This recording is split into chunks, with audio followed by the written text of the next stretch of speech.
புகழ்பெற்ற பெண் அகத்தார்கள். அதில் ஒருவர்தான் ராணி நயனி ஆட்சி. இரண்டாவது மீரா முத்தையா ஆட்சி. மூன்றாவது விசாலாட்சி கண்ணப்பன் ஆட்சி. ராணி நயனி ஆட்சி நாட்டுக்கோட்டை நகர்த்தார் சமூகத்தை சார்ந்தவர். இவர் பெரிய தான தர்மம் செய்தவர். இவர் பெண் கல்வி, ஏழை மக்களுக்கு உதவி மற்றும் மருத்துவ சேவை அனைத்தையும் செய்தவர். இவர் எளிமையாய் வாழ்ந்த நல்ல முன்மாதிரி. இரண்டாவது மீரா முத்தையா ஆட்சி. இவர் புகழ்பெற்ற செட்டிநாடு அரண்மனை வம்சத்தை சார்ந்தவர். இவர் கல்வியாளர் மற்றும்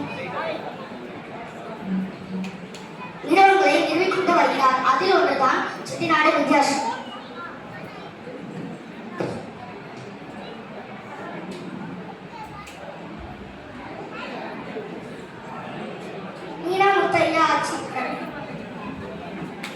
மூன்றாவது விசாலாட்சி கண்ணப்பன் ஆட்சி. இவர் நகர்த்தார் பரம்பரையில் வந்து இவர் வங்கி மற்றும் நிதி மேலாண்மை துறையில் சிறந்து விளங்குகிறார். அவரது படம். நன்றி, வணக்கம்.